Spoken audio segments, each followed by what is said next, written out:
HP Lion Tamer PT7. September faded away, allowing for October, and a drastic change in weather. The forbidden forest now looked like a sea of golds and reds as the leaves changed colors. With each passing day, the air got a little cooler, and more, students could be seen wearing sweaters, or light jackets about the castle and grounds. The entire school was abuzz with the promise of the first Hogsmeade weekend. The closer it got, the more anxious the students became, and the teachers had more difficulty in getting their charges to focus. On the Saturday morning of the highly anticipated weekend, Harry, Hermione, and Neville entered the Great Hall for breakfast. "Seriously, Harry. Don't forget," Hermione was saying. "Hermione, there is no way in the world I'll forget. You've pounded it into my head that I need to be at the Hog's Head at 1. Daphne will be with me, and she knows how important it is that I'm at the Hog's Head at 1. I will be there at 1. Harry said exasperatedly as he took his seat. "I just don't know why we have to have a private meeting about this in the village. I thought we already decided we would get together to learn defense, and I would do my best to teach." "You'll understand later, Harry," Hermione said as she took some toast. "See what?" Tracy Davis asked as she and Daphne joined their friends. Hermione was reminding Harry where he needed to be today. Neville said. "At the Hog's Head." Daphne smiled. "You didn't really think I'd forget after that very impassioned speech you gave me, did you?" The brunette smiled. "You look really great." Harry smiled at Daphne, who returned the smile. "You're so sweet." Daphne kissed her boyfriend's cheek. "Good morning all. Hey Tracy." Ron smiled charmingly as he passed the group. Things had been a bit strained between Ron and his former friends, though he did seem to have turned over a new leaf. He seemed much calmer lately, and didn't seem to care that the two Slytherin girls had made themselves a part of Harry's circle of friends. He also had apologized to Neville for his behavior and let him know that he was happy that he and Hermione were together. However, Harry and the others had noticed that Ron seemed very fascinated by Tracy, though the blonde girl did not seem to reciprocate the attention. In fact, she seemed to be growing more and more agitated by it all. "Okay, seriously, what happened between you two?" Hermione asked for what felt like the 1000th time. "You need to tell them," Daphne said patiently. "Wait, you know." Harry looked accusingly at his girlfriend. "Yes, but I promised I wouldn't say anything." Daphne shrugged. "I never should have done it." Tracy sighed, looking up the table where Ron was sitting, piling food onto his plate. "I was trying to make a point." "What exactly happened?" Hermione pressed. "I maybe sort of kind of." "Oh, for heaven's sake." Daphne rolled her eyes. "She kissed him." "What?" Harry and the others all but shouted. "I know," Tracy said, slamming her head onto the table. "Ow. Why in the world would you kiss him?" Hermione asked. "I was trying to prove to him that we weren't evil," Tracy said, her head still on the table. "But evidently very charitable," Daphne said. "Hey, come on now," Harry said defensively. "Ron's not that bad." "No, he's really not," Neville added, glancing at the redhead who was happily enjoying his breakfast. "Except that temper of his," Daphne said. "And how childish he gets," Hermione added. not to mention his atrocious eating habits. They all glanced over to see Ron shoving an entire pancake in his mouth. But you can't lead him on. He thinks you like him now or something. I know. Tracy said, finally sitting up again. I didn't do it to make him fall for me, but now I don't want to hurt his feelings. The longer you wait, the worse it's going to get. Neville said sadly. You need to tell him you're not interested in him like that, and you need to do it today. Hermione advised. She's right. Harry said. It's only going to get worse if you wait. Okay. Tracy groaned, holding up her hands to try and stop them all from further comment. I will let him know. On to another matter. Daphne smiled. How many people did you convince to join us this afternoon? Hermione shook her head quickly. Harry didn't miss her startled reaction or the movement of her eyes towards him. He also caught Daphne looking away quickly. All right, what's going on? Harry said, dropping his fork to his plate. We'll tell you later. Hermione said, quickly looking around them. No, you'll tell me now, or I won't come. I've got enough people trying to keep me in the dark. I don't need it from you. Well, Hermione said, looking to Daphne or Tracy for help. Neither girl seemed inclined to offer assistance. Well, all right then. I may have mentioned my idea to a few others and they were more than a little interested. How many people? Harry asked, his voice dangerous. Harry. Daphne said, her hand going to his back and rubbing it soothingly. This is rather important, don't you think? If people are interested in learning how to defend themselves, don't you think they should be able to? Yeah, but I can't help feeling like I'm being tricked into this. Harry said angrily. I'm sorry, Harry. Hermione said sadly. I just thought that you'd be less willing to help if you knew exactly what I was planning. Especially as you were going to be the center of attention here. Harry sighed, still upset with his friend. He knew that her heart was in the right place, and that her intentions were pure. And Hermione was correct in assuming that he would more than likely have been far more resistant to the idea if he'd known exactly what she had been planning. But then again, Hermione and Daphne were right. This was important. Fine. Harry said. But you and I are going to have a very long talk about keeping secrets in the near future. Now, who did you tell about this? At this all three girls, and Neville suddenly looked guilty. Harry felt his anger flaring again. We'll talk about it in the carriage. Daphne said, tugging on Harry's arm and leading him out of the great hall. Harry allowed himself to be led out to the carriages that were lining up to take students down to the village of Hogsmeade. Harry's anger all but evaporated when he once again laid eyes on the ghastly sight of the strange skeletal black horses. What is it? Daphne asked when Harry suddenly stopped. I'd forgotten about them, his voice soft and wondrous. Harry stepped forward and lifted his hand so the oar could give it a sniff. Harry was amazed at how something so dangerous and nightmarish looking could be so friendly. Harry couldn't help but think of that old muggle saying that warned never to judge a book by its cover. Harry. Will you help me? Daphne asked, her hand outstretched, feeling the air for the horse that Harry was now stroking gently. He gave a soft smile and took her hand to guide it to the horse's snout. Ew!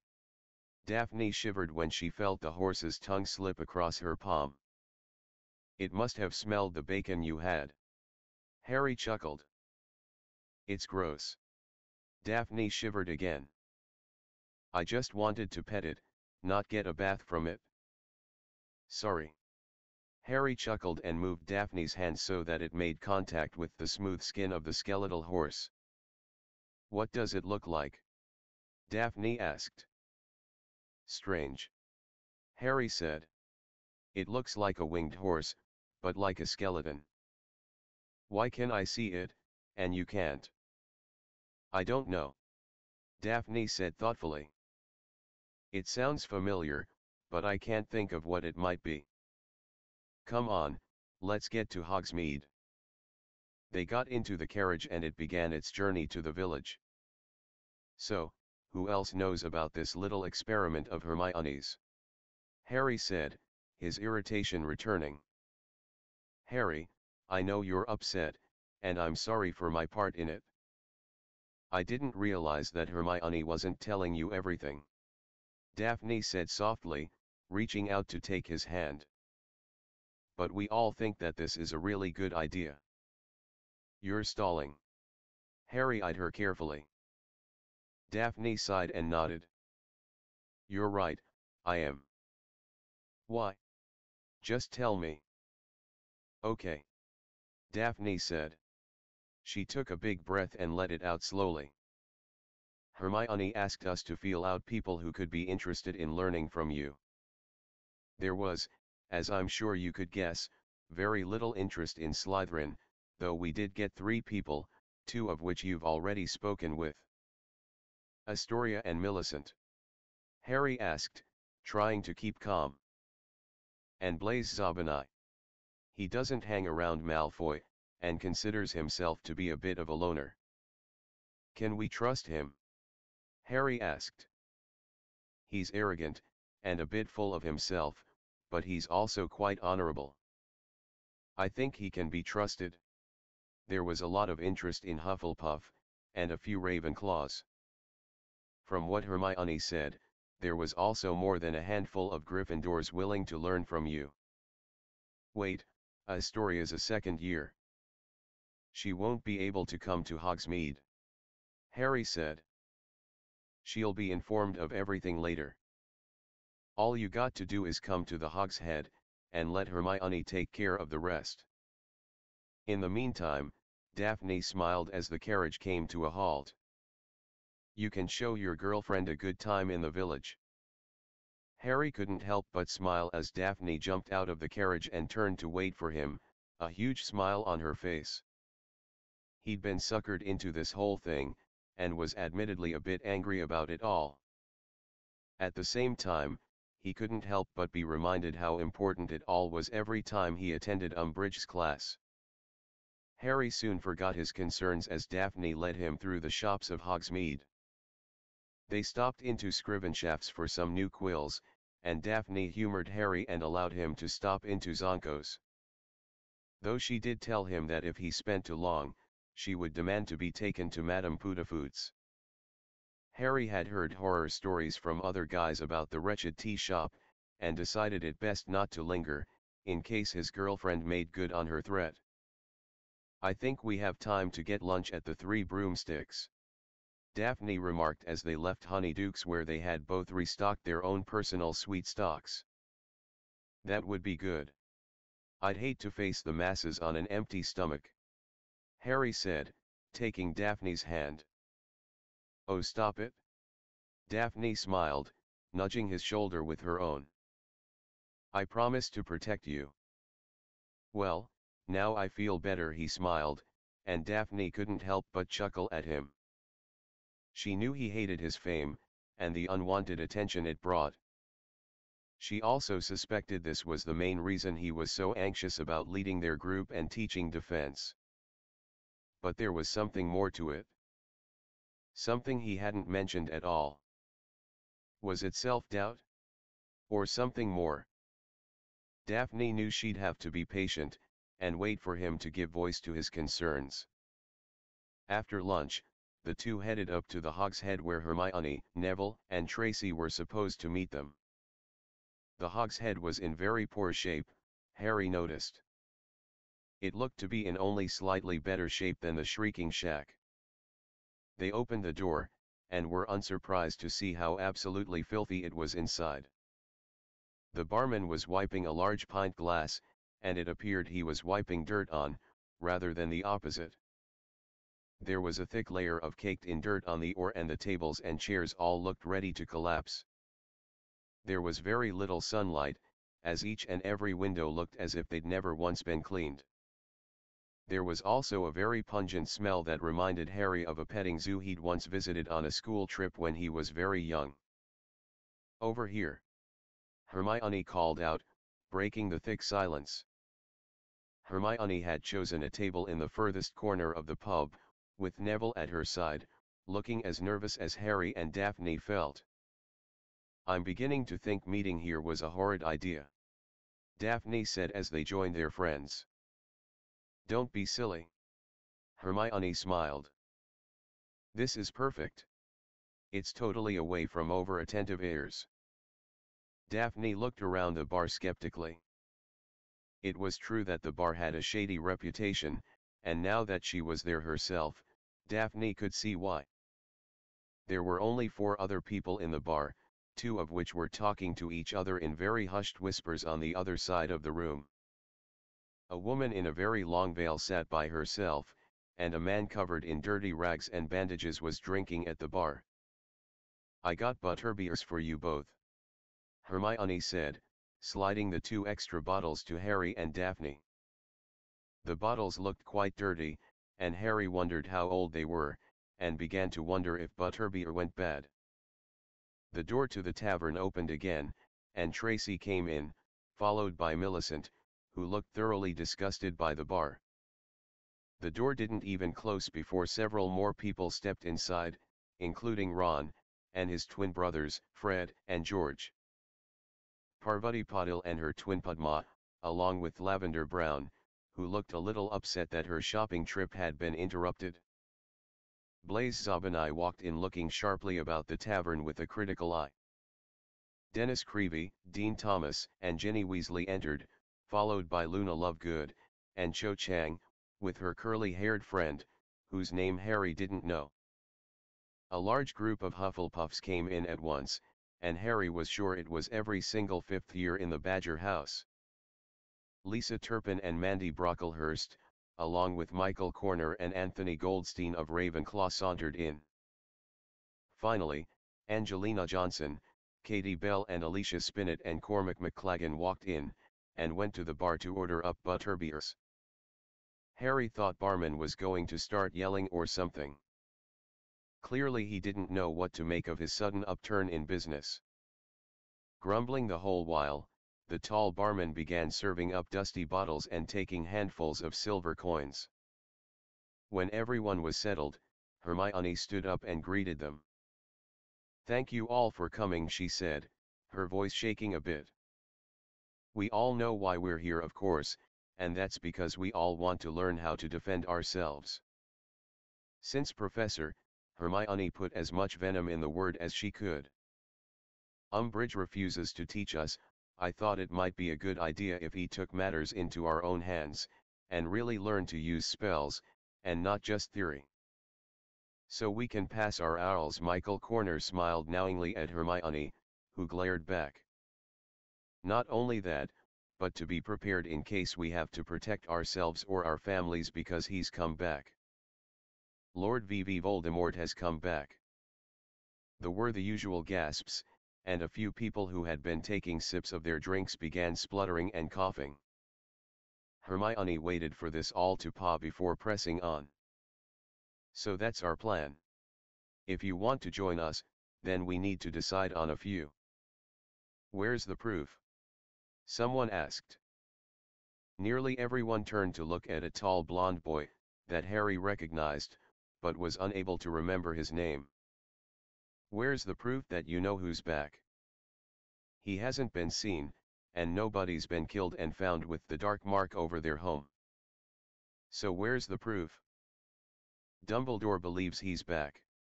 Hermione tried, but the boy waved off her remark. "You mean Dumbledore believes him?" The boy pointed at Harry. Realization hit Harry hard. He suddenly knew why they had all come. They wanted to hear the story. Harry shivered as the memory of that horrible night came back to him. He felt Daphne give his hand a comforting squeeze and he smiled softly at her before getting to his feet. "What's your name?" Harry asked the blond boy. "Zacharias Smith," the boy said pompously. "All right, Zacharias, I suppose you only came to hear the story? You want to hear the thrilling tale of what happened to me that night last June?"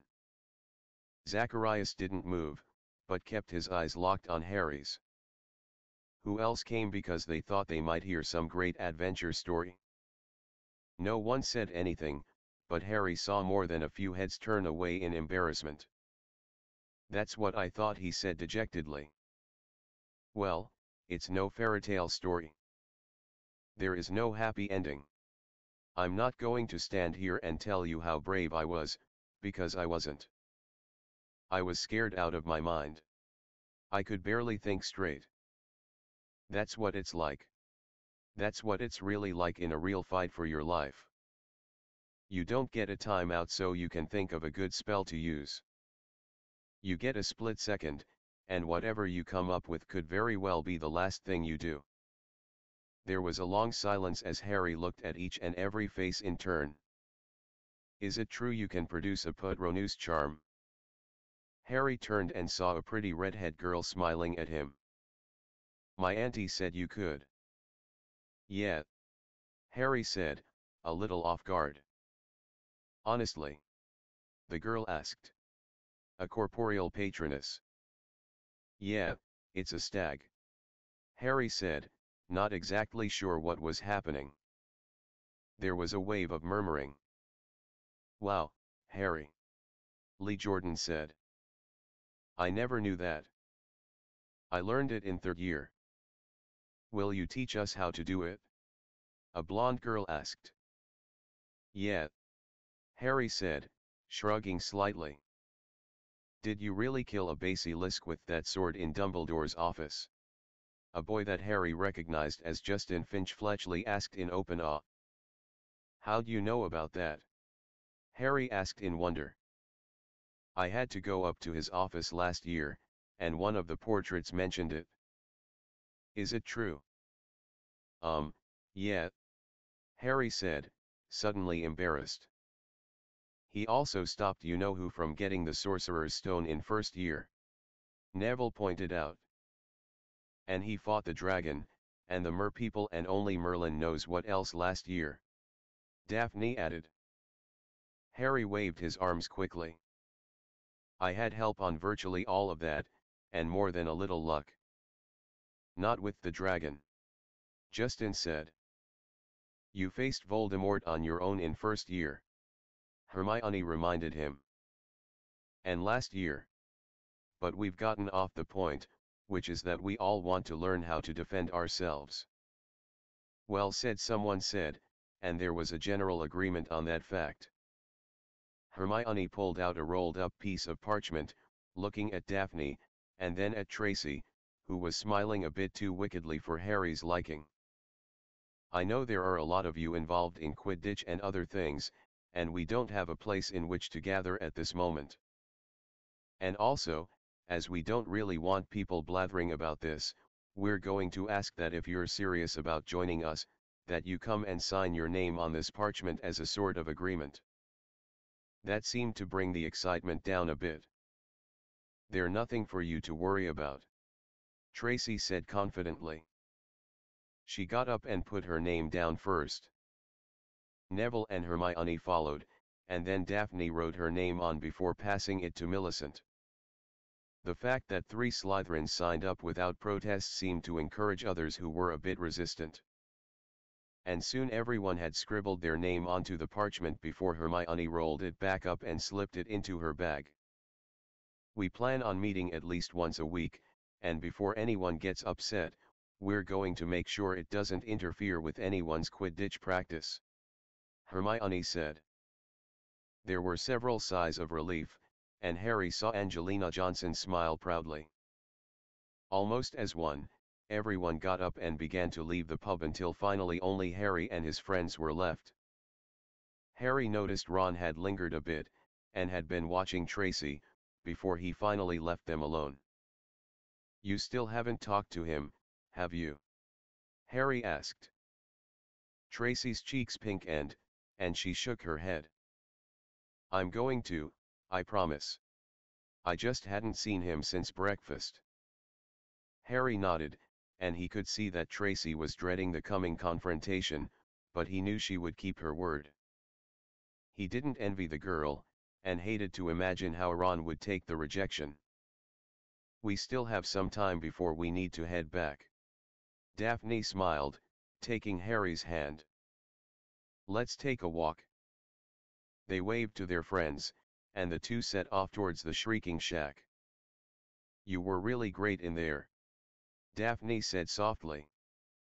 I'm very proud of you. I wanted to punch that Zacharias kid, Harry admitted.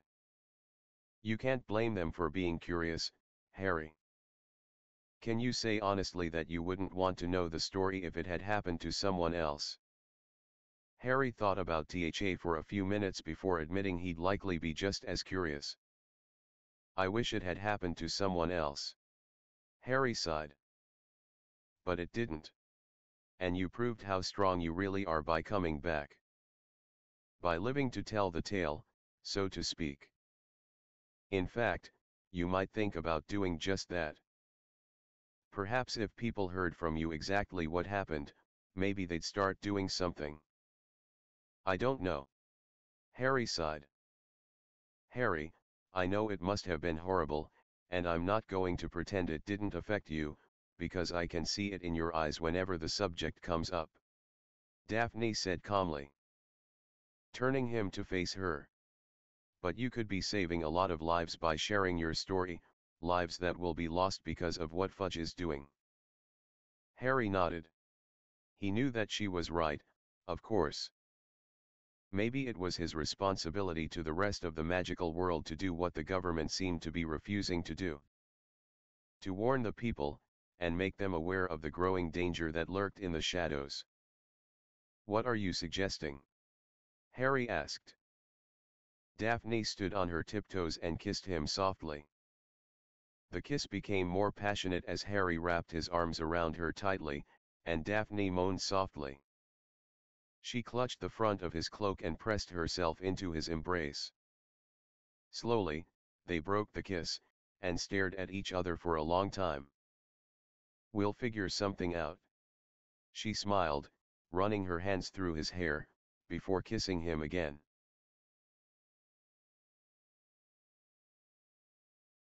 Hey, how'd it go? Daphne asked as Tracy entered their dorm and flopped on her bed. I know it was the right thing to do, Tracy sighed. But I feel so awful now that it's done. You should have seen him. He looked like a beaten Neasel. Gods, I'm a horrid person. Daphne slipped off her bed and went to sit next to her best friend.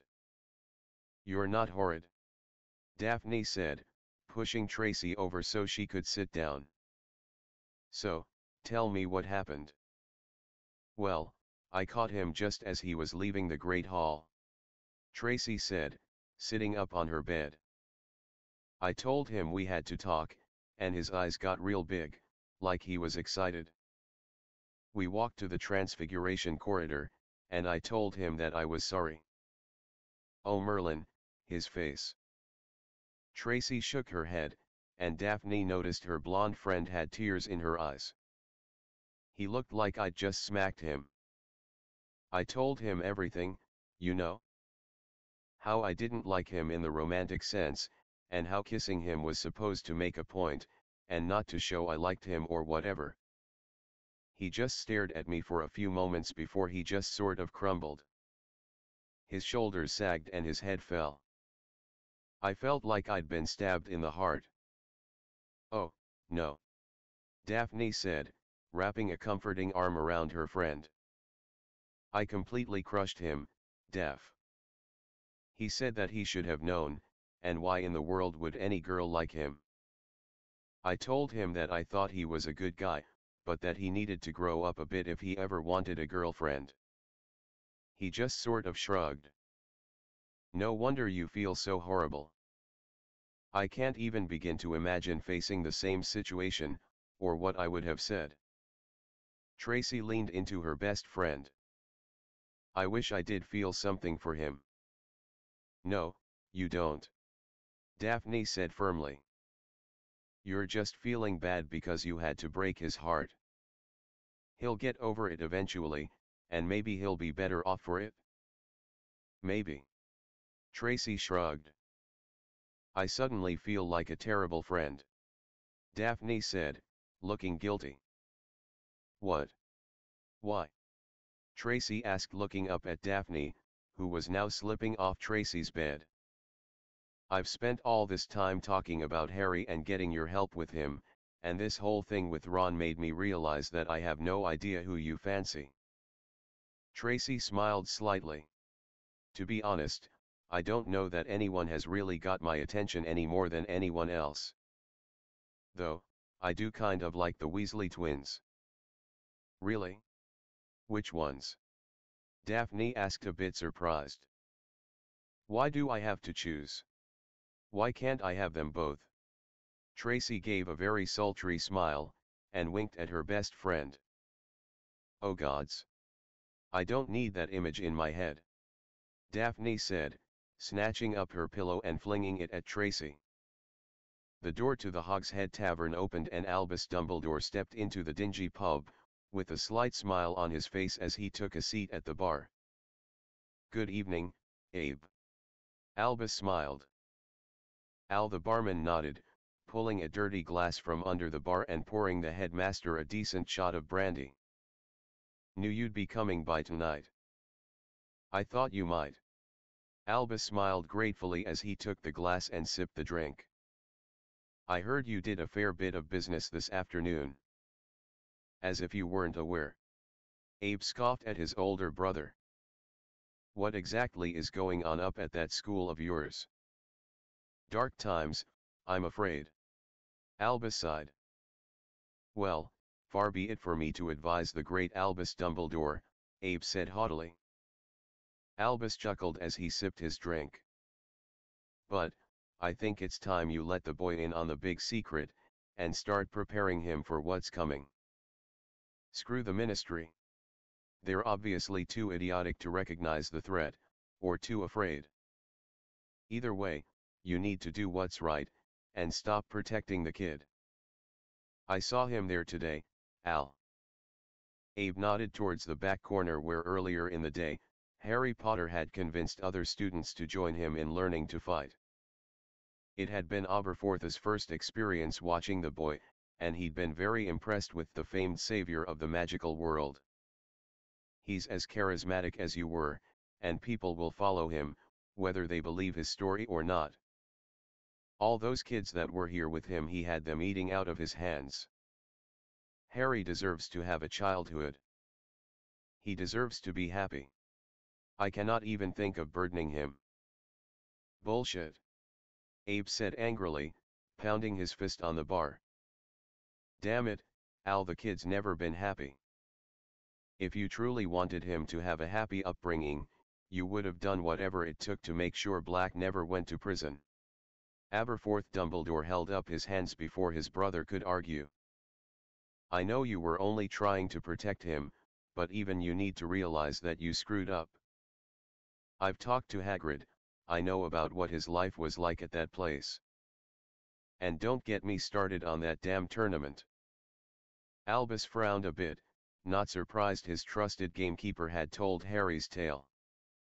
Give him a fighting chance for a happy future, Al, those people who sat with him today. That girl.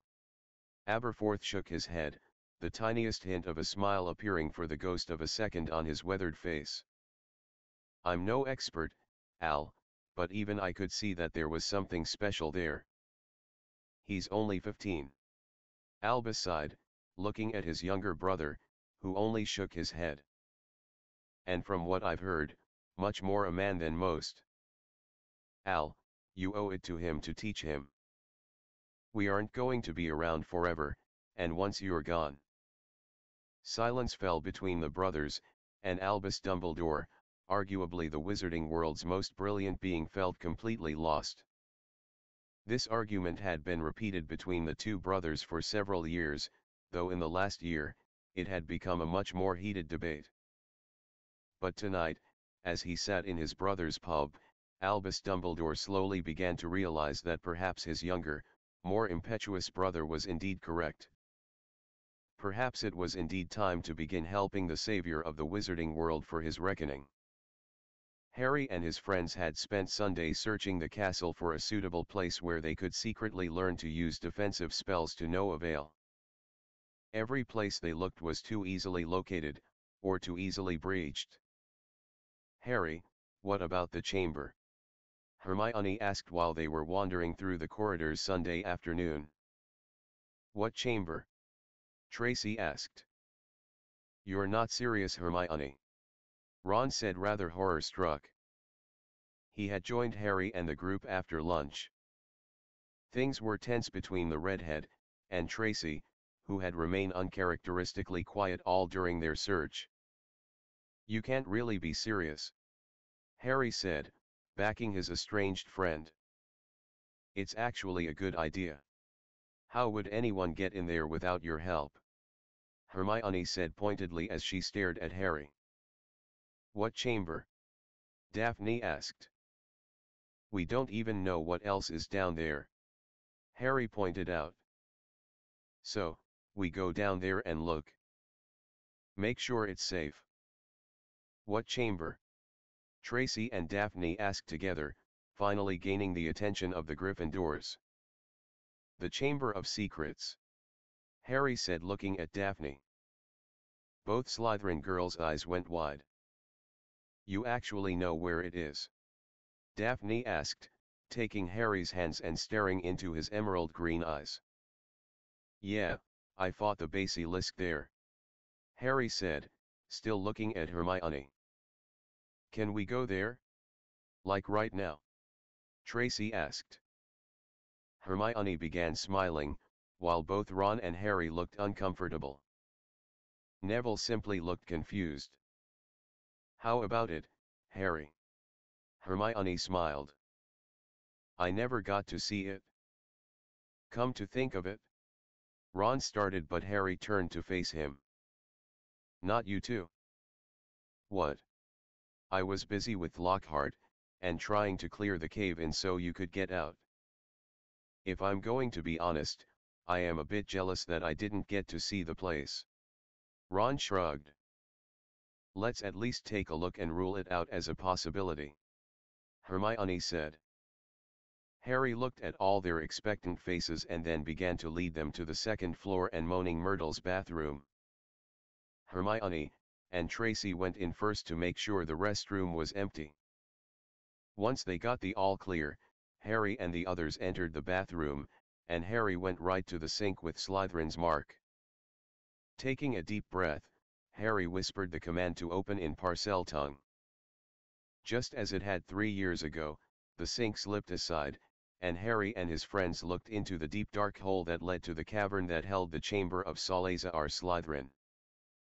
"That's gross," Daphne said as the horrible odor of decay and waste hit them all in the face.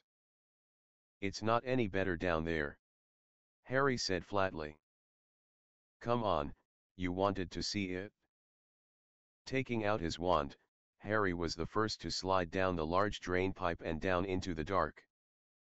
Once he landed at the bottom, he held his wand up, lighting the tip so he could see. One by one his friends joined him, each lighting their wand tips, and following Harry further into the cavern. They found the entrance to the great chamber open, just as Harry had left it all those years before, and one by one they crossed the threshold into the Chamber of Secrets. "It's really dark in here," Neville said softly, as if frightened of disturbing anything that might be waiting for them. "There's some torches on the wall," Harry said. After a few incendio spells, the chamber was lit up by firelight, and Harry and the others laid eyes on the rotting corpse of the Serpent King.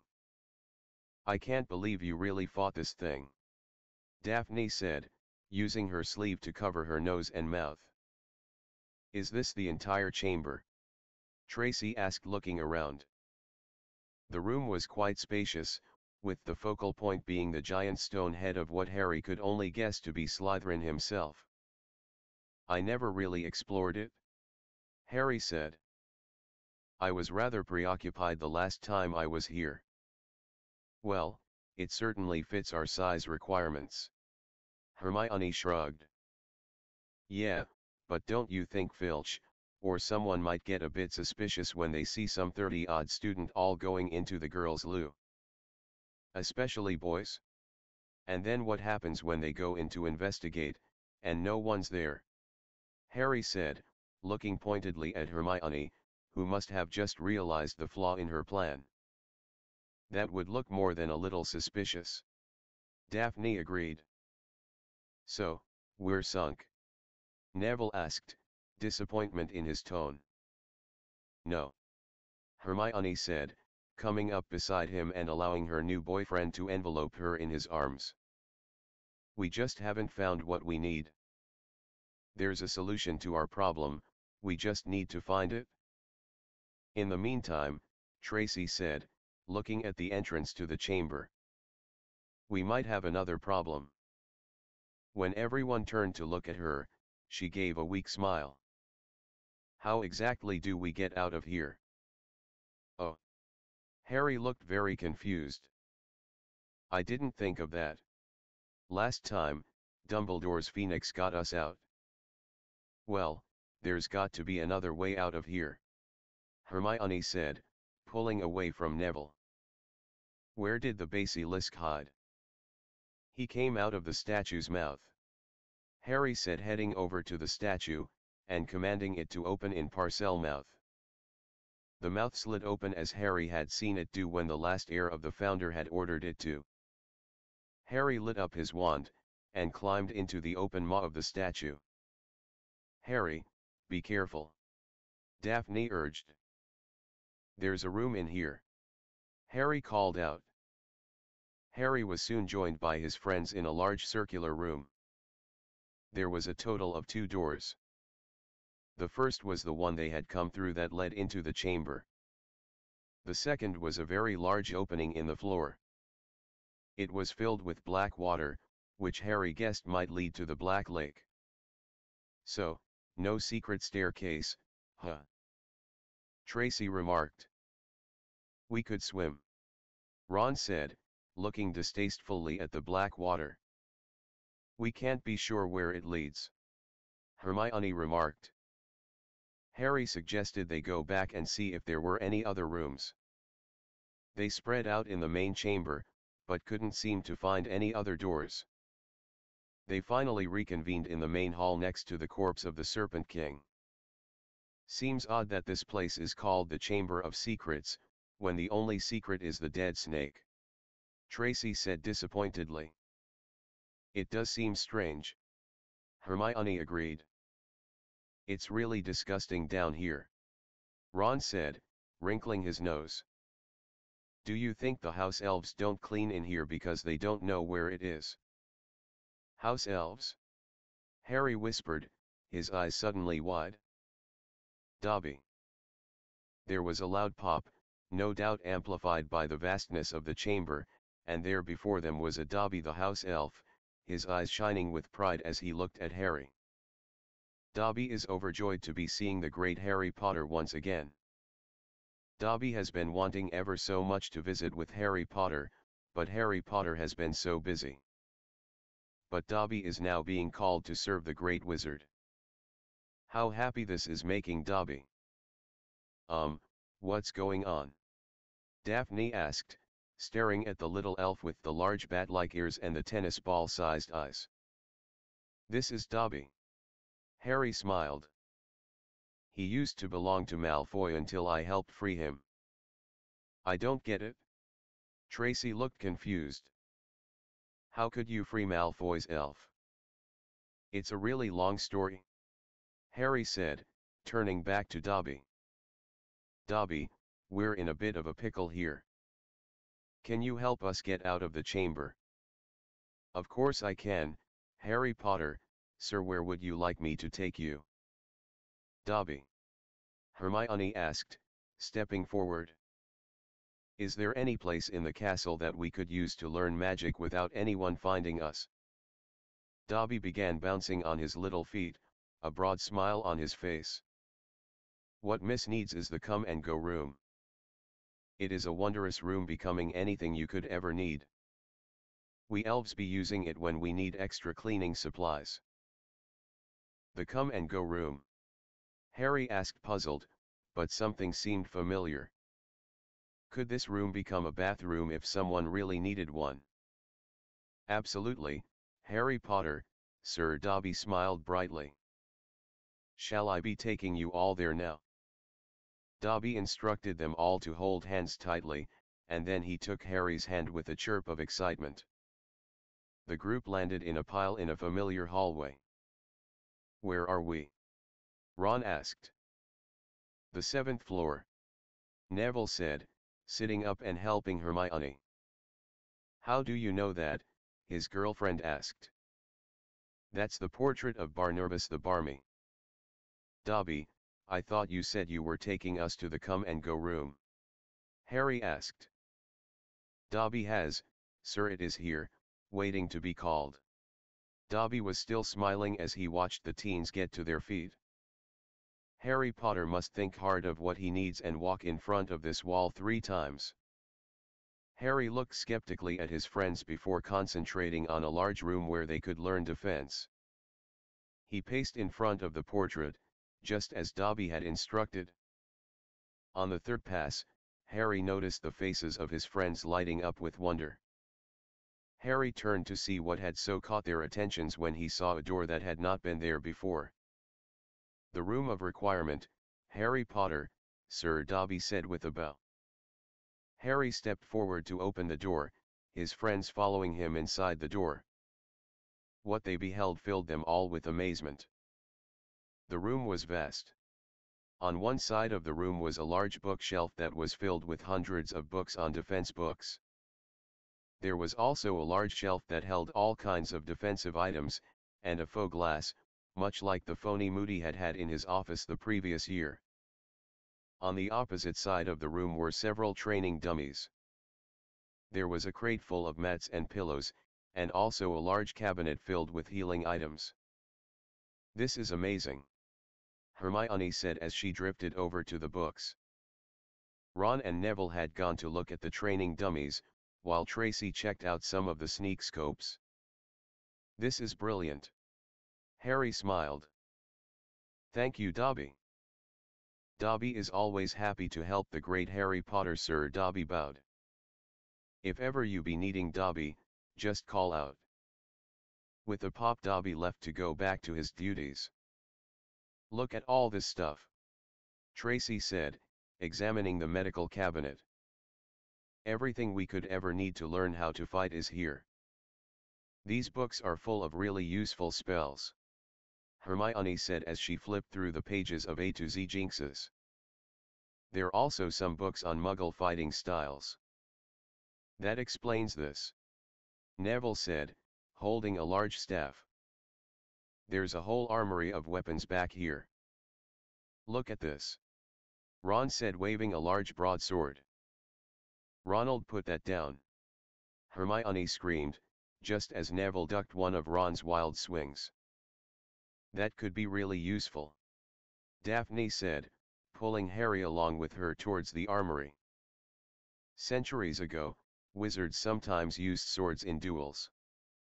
It's why Godric Gryffindor had a sword. Supposedly, all the founders had them, but only Gryffindor's is still around. Really? Harry asked. I don't know why wizards stopped using them, but maybe it was too hard to hide them, or it was just easier to carry a wand around. Maybe they wanted to distance themselves from Muggles a little more, seeing as how Muggles would have been using swords at the time as well. Harry pondered. It's very possible. Daphne nodded. Neville had been correct, there was a very large selection of medieval-type weaponry. It would be good to learn how to use some of this stuff. No Death Eater would be expecting to face anyone wielding something other than their wand, Harry said. And some wizards can't stop using their fists anyway. Harry turned to look at Ron, who was still swinging the broadsword, not paying attention to the others. The group finally managed to get Ron to give up the sword, and said good night to one another before heading back to their common rooms for the night. Daphne and Tracy immediately headed for the showers as they both smelled quite disgusting from the chamber.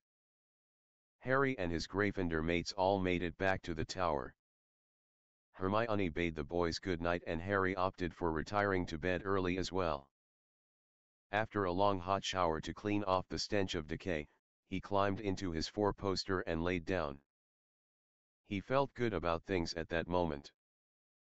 They had found a place to learn, and he would begin preparing himself and his friends to face the dangers that awaited beyond the safety of the castle walls. Nothing was going to stop them. By order of the High Inquisitor of Hogwarts, all student organizations, societies, teams, groups, and clubs are henceforth disbanded. An organization, society, team, group, or club is hereby defined as a regular meeting of 3 or more students. Permission to reform may be sought from the High Inquisitor. No student organization, society, team, group, or club may exist without the knowledge and approval of the High Inquisitor. Any student found to have formed, or to belong to, an organization, society, team, group or club that has not been approved by the High Inquisitor will be expelled. The above is in accordance with Educational Decree No. 24. Signed, Dolores Jane Umbridge, High Inquisitor. How could she have known? Neville asked as he and Harry stared at the parchment that had been tacked to the notice board. Do you think someone ratted us out? It's possible, but who? There were a lot of people there. Anyone could have done it. Or maybe Umbridge just overheard someone talking about it? Neville shrugged. I wish Hermione would get down here. She's going to be furious. We're still going to do it, right? Neville asked, looking worried. Of course we are. Harry said firmly. I'd say it's a bit important, unless you'd rather lay down and let Voldemort win. No way. I'm behind you 100%. Harry couldn't help feel a swell of pride at Neville's words. Hermione came down from the girls' dormitories and was truly astonished to learn that Umbridge had disbanded every club in the school. She knows. Hermione whispered. But how? It must have been someone from the meeting. Neville said, shaking his head. I can't have been. We took precautions. Precautions? Harry looked at his friend with a humored expression. Hermione, you all but advertised it.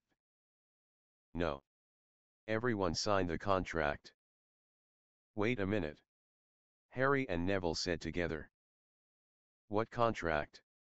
Harry finished their thought. Daphne, Tracy, and I thought it might be good to protect ourselves, and everyone who came to that meeting, and joined us. We came up with something to just that. The parchment was charmed. Anyone who signed it entered into a binding contract. You tricked them. Harry looked appalled. Hermione Jean Granger, what is wrong with you? Oh, stop it! Hermione shouted back. It had to be done, and need I remind you that I wasn't the only one involved. We all felt it was the best way to protect what we were doing. What happens if someone tells? Neville asked. Let's just say that whoever opens their mouth will make Eloise Midgen's acne look like cut freckles in comparison. And we'll know exactly who sold us out. Hermione folded her arms looking at the two boys proudly. Harry only shook his head. He wasn't sure that he liked tricking people into keeping their silence, even though he recognized the need for security. But everyone should have been told. They should have known what they were signing. Harry decided he would talk to Daphne about it, and get her side of the story. Harry, Neville, and Hermione headed for the Great Hall, along with Ron, who had joined them just as they were leaving the common room. It was quite clear when they reached the Great Hall how impactful the latest decree was. Every student seemed to be talking about what this meant for their favorite clubs. Harry was unsurprised to learn that all the Quidditch teams had been disbanded along with every other club. Angelina Johnson had told Harry she would be speaking to McGonagall and then Umbridge about reforming the team. Professor Umbridge didn't even hesitate to allow the team to reform, drawled Malfoy as students began lining up for potions. She knows my father, of course. He's always stopping by to see the minister. She was very nice, you know. Don't listen to him, Daphne said as she took Harry's hand. He's just trying to make you angry. Harry took a deep breath and let it out slowly, releasing his urge to lunge at Malfoy and beat some humility into the ferret. At least we know no one blabbed. Tracy smiled. Yeah, about that, Harry said, as he turned towards his girlfriend. Why didn't you tell them what it was they were signing? Because no one would have, Tracy said instantly. Right now, no one trusts anyone else from the other houses. We're all going to be building trust in each other as we study together. If we'd come right out and told them about the contract, things would have been much worse. We're sorry we didn't tell you, Harry, Daphne said softly. But Hermione said you wouldn't have agreed to it, and we knew we had to protect you. If someone told Umbridge, she'd come after you, regardless of the fact that we all were in on it. Fine. Harry sighed. From now on, no more secrets. No more tricks. Daphne gave a soft smile, and kissed his cheek. I promise. Potions turned out to be one of the hardest lessons they'd had yet, and it took every ounce of concentration Harry had to keep from melting his cauldron. In the end, his strengthening solution looked quite weak. When the class ended, the students began to head out for lunch when Snape called out for Harry to stay behind. Harry made his way over to the potions master's desk, and waited for Snape to address him. The greasy-haired man didn't say a word until every last student was gone, and he'd shut the door with a flick of his wand. The headmaster has asked me to teach you a clemency, Potter, Snape said without any preamble. You will report to me Thursday night at 7, and you are to speak of it to no one. What? Harry gaped. Are you deaf, or are your ears in need of cleaning? Snape spun on his heel to glare at the Gryffindor. If asked, you will only say that you are taking remedial potions. Is that in any way unclear? Not. I'm just what exactly is a clemency? Harry asked, truly bewildered. I have no time to explain it to you now. Thursday, at 7. Do not be late. Snape waved his wand and the door opened. Harry knew he was being dismissed. He felt a heavy weight settle on his shoulders. He was going to be having private lessons with Snape, and he had no idea what he was going to be studying. But, I have 3 days to find out, he vowed. Please like and subscribe.